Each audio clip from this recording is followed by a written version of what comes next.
வாழ்க வளமுடன். இது ஒரு ஆன்மீக தகவல் சேனல். இந்த நாள் இனிய நாளாக அமைய ஆண்டவனை பிரார்த்தனை செய்வோம். இந்த பதிவில் சஷ்டி விரதம் இருந்தால் நம்மளுக்கு என்னென்ன நன்மைகள் வரும் என்பதை பற்றி சொல்ல போகிறோம். பொதுவாக முருகா என்றாலே அனைத்து துன்பங்களும் விலகிடும் என்று கூறுவார்கள். அப்படிப்பட்ட முருகருக்கு உகந்த நாள் தான் இந்த சஷ்டி நாள். நாம் இந்த பதிவிலே சஷ்டி விரத நாட்களை பார்ப்போம். தமிழ் கடவுள்களே நமக்கெல்லாம் தெரியும், அழகான கடவுள் என்று சொன்னால் அது முருகர் தான்.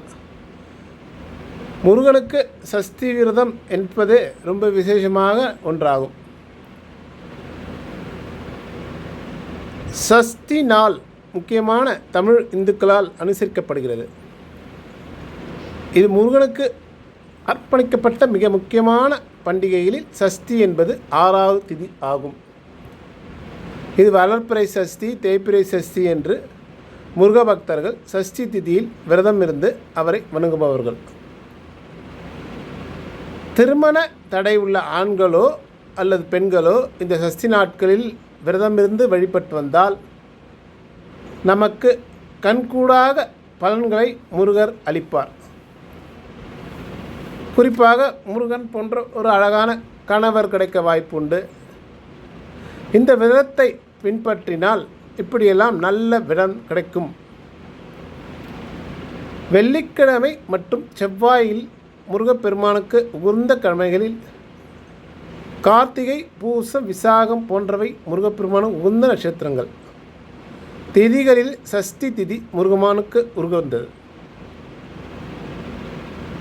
கந்தனின் வெற்றியை கொண்டாடும் வகையில் மக்கள் இந்நாளில் விதம் அனுஷ்டிக்கப்பட்டு சகல சௌபாக்கியங்களுடன் இறைவனை வழிபடுகின்றனர். ஸ்கந்த பகவானை வழிபடுவதன் மூலம் அவர் பக்தர்களுக்கு செழிப்பு, மகிழ்ச்சி மற்றும் செல்வங்களுடன் நம்மளை ஆசீர்வதிப்பார்.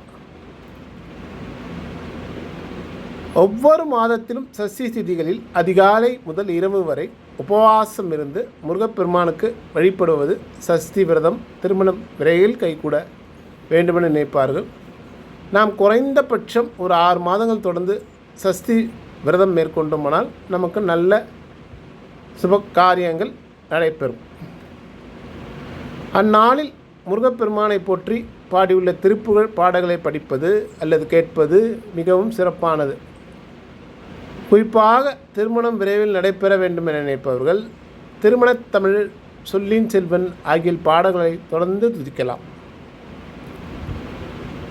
முருகப்பெருமானை குறித்து குறுந்தமிழ் பாடல்களையும் பாடலாம் அல்லது கேட்கலாம். அன்றைய தினம் முருகன் பக்தி பாடல்கள், முருகன் பக்தி புத்தகங்கள் இருந்தால் அதை அன்றைய தினம் ஃபுல்லாக விரதம் இருந்து நாம் படித்தால் நமக்கு நல்ல நன்மைகள் கிடைக்கும்.